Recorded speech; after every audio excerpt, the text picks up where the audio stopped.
outrage in this country over the killing of a beloved lion. Things are partly to blame. We should have had a gift shop. We should have had a gift shop. But while these pictures may have garnered praise in the 1900s, these days, thanks to social media,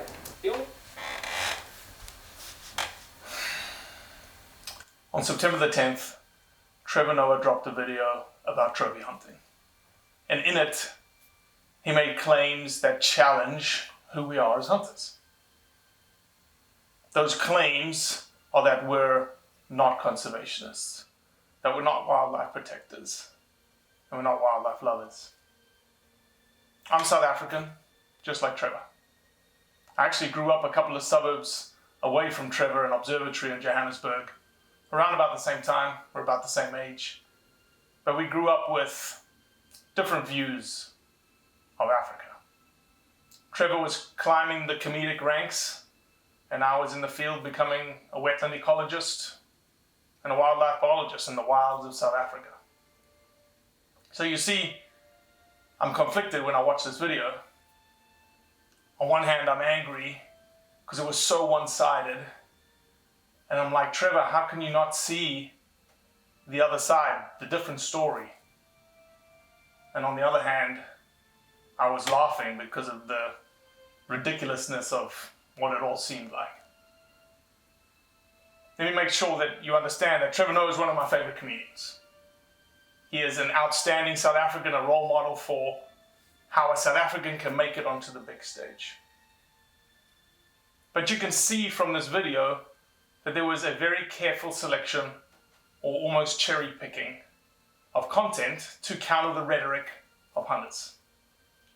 Take the lion expert, for example, who didn't tell the audience that hunters go after older lions that are past their reproductive prime, that they've already passed on their genes for being quote-unquote large into the population. This lion expert, David Salmoni, is an animal trainer, is an entertainer, is a producer. He's not an expert on genetic inheritance. He's not a population geneticist. He's not a carnivore biologist. But what he said was taken as spoken truth. Same with the guy from Zimbabwe that said no hunting revenue comes back to the community.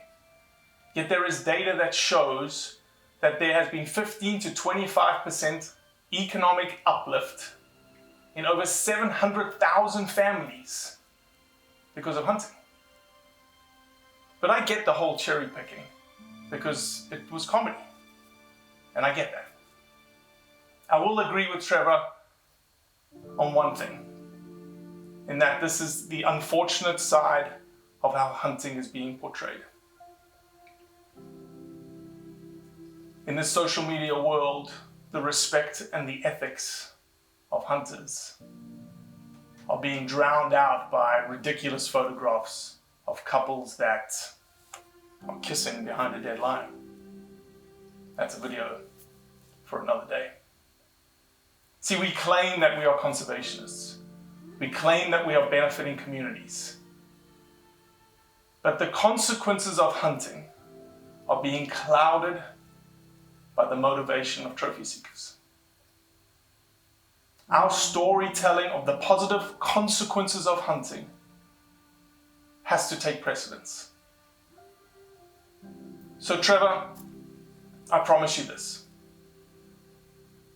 We as a community must change our ways.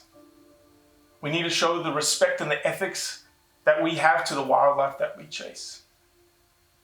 We have to show the positive consequences to communities and wildlife populations, not only in Africa, but around the world.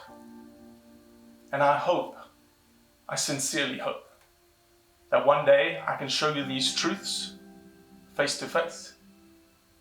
Maybe in the Africa that we both love.